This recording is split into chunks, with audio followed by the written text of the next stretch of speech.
नमस्कार दोस्तों। This is Covid positive day 5। तो आज की लक्षणों में जो है सिम्टम्स जो बढ़े हैं, तो ऐसा कोई सिम्टम नहीं है जिसमें कुछ बढ़ोतरी हुई हो। कल जैसा था वैसा ही है, मतलब है स्टेबल हो गया है। दिक्कतें बढ़ी कुछ नहीं है, जो एक बहुत अच्छी बात है। जैसा कि देखा जाता है कि कोरोना में दिन पे दिन पहले हफ्ते में लक्षण सारे बढ़ते हैं, लेकिन आज 5वां दिन है और लक्षण अब बढ़ नहीं, आज कोई लक्षण ऐसा नहीं है जो बढ़ा हो। जैसे सर दर्द था, सर दर्द वैसा ही है, थोड़ा सा कम हुआ है आज। गुस्सा, इरिटेबिलिटी जो बढ़ा था वो भी ऐसा ही है। इरिटेशन तो है, वो भी ऐसा भी हो सकता है कि सोशली आइसोलेटेड हैं, किसी से मिल नहीं रहे हैं, बात नहीं कर पा रहे हैं। जो भी हैं, आप ही मेरा ज़रिया हैं जिनसे मैं बात कर रहा हूँ आजकल। या किसी से भी बात होती है तो बस थोड़ी देर वीडियो कॉल कर ली, उसी में बात होती है।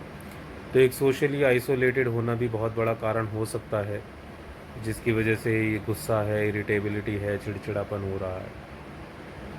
बाकी खांसी में पहले से कुछ आराम लग रहा है। सैचुरेशन वही है, 95, 94, 95 पे मेंटेन्ड है, उससे ज़्यादा ड्रॉप नहीं हुई है। सांस लेने में कोई दिक्कत एज सच नहीं लग रही है। थोड़ा बहुत जो शायद कमज़ोरी की वजह से एक्सर्शनल डिस्निया है, मतलब चलता हूँ, कुछ ज़्यादा घूम लिया तो हल्की सी सांस लेने में दिक्कत होती है, वो कमज़ोरी की वजह से है। लंग्स में एज सच कोई मेरे को कुछ महसूस नहीं हो रहा है। स्मेल नहीं आई है। टेम्परेचर आज 101 तक एक ही बार गया है पूरे दिन में, उसके बाद से 100 के नीचे ही है, इससे ज़्यादा टेम्परेचर नहीं गया है। शिरशुलारी वज्ररस जो सिर दर्द के लिए शुरू करी थी, अब उसी से मेंटेन हो जाता है 2 बार सुबह शाम लेने से। बीच में हल्का हल्का होता है, तो उसके लिए कोई दवाई लेने की ज़रूरत नहीं पड़ रही है। स्मेल नहीं आई है अभी भी बिल्कुल भी। टेस्ट लेकिन अभी इंटैक्ट है। टेस्ट में थोड़ा थोड़ा कन्फ्यूजन हो रहा है, लेकिन बिल्कुल ख़त्म कम्प्लीटली नहीं हुआ है। तो ये तो आज के लक्षण थे। प्रोग्रेस में यही मैं प्रोग्रेस मानूंगा कि सिम्टम्स बढ़े नहीं हैं, तो वो अपने आप में ही एक प्रोग्रेस है। अब बात करते हैं आज की दवाई की, कि हम किस दवाई के बारे में बात करें। तो दोस्तों, पिछले साल से ही लगातार ये बात की जा रही है कि अश्वगंधा का सेवन लगातार करें। अश्वगंधा का सेवन क्यों करना है? देखिए, सबसे पहले ही अगर हम बात करें तो अश्वगंधा का सेवन करना है। अश्वगंधा का सेवन क्यों करना है? क्योंकि जनपदोध्वंसनीय विमान अध्याय जो चरक विमान स्थान में बोला है, उसके अंदर जब जनपदोध्वंस का या फिर पेंडेमिक का ट्रीटमेंट हम बोलते हैं, तो उसमें बहुत क्लियरली ये मेंशन करा है कि रसायनों का सेवन करना है, और यही प्रशस्त औषधि है किसी भी जनपदोध्वंस या पेंडेमिक से निकलने के लिए, पेंडेमिक के ट्रीटमेंट के लिए। ऐसी हमने बात करी थी, तो पिछली बार हमने बात करी थी गिलोय के बारे में। गिलोय भी एक रसायन है, ऐसी ही अश्वगंधा है, अश्वगंधा भी एक रसायन है। तो पहली चीज़ तो इसी से इनकी इम्पोर्टेंस समझ में आती है। दूसरा, जब हम अश्वगंधा के गुणों को देखते हैं, तो वो बल्य है, उसके जो गुण हैं वो मधुर विपाक भी है, उष्णवीर्य है, बल्य है, रसायन है। उसके बाद आपके अश्वगंधा के अंदर जो कंटेंट्स होते हैं, विथेनोलॉइड्स होते हैं, जो शरीर को वैसे भी स्ट्रेंथ देते हैं। हम जो अश्वगंधा ले रहे हैं दोस्तों, वो ये जो अश्वगंधा है निर्मल आयुर्वेद, आप इस पे देख रहे होंगे कि ये 750 mg का एक कैप्सूल है।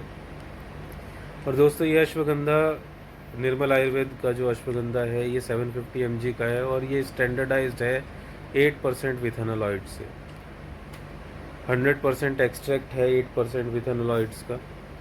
दोस्तों, 8% विथेनोलॉइज्ड हाईएस्ट क्वालिटी एक्सट्रैक्ट होता है जो मार्केट में अवेलेबल है, उसी का 100% एक्सट्रैक्ट डाल के अश्वगंधा के कैप्सूल बनाए गए हैं। क्योंकि अश्वगंधा का स्वाद जो होता है दोस्तों, वो अच्छा नहीं होता, थोड़ा सा कड़वा रस और कटु रस होता है इसके अंदर, जिसकी वजह से इसकी पैलेटेबिलिटी या स्वाद अच्छा नहीं है और इजी टू कंज्यूम नहीं होता। तो इसीलिए जैसे हमने पिछली बार बताया था, गिलोय का घन बना के गिलोय का एक्सट्रैक्ट से उसकी टैबलेट बनाई गई थी, उसी तरह अश्वगंधा के एक्सट्रैक्ट से इसके 750 mg के कैप्सूल बनाए गए हैं। और दूसरी इसमें यह है कि इसके जो कैप्सूल हैं वो कम्प्लीटली वेज कैप्सूल हैं, जेलेटिन कैप्सूल नहीं है। जो वेज कैप्सूल होते हैं वो कैप्सूल में फिलिंग है, तो इसलिए इसको खाना बिल्कुल सेफ़ है, किसी तरह से भी कोई दिक्कत नहीं है।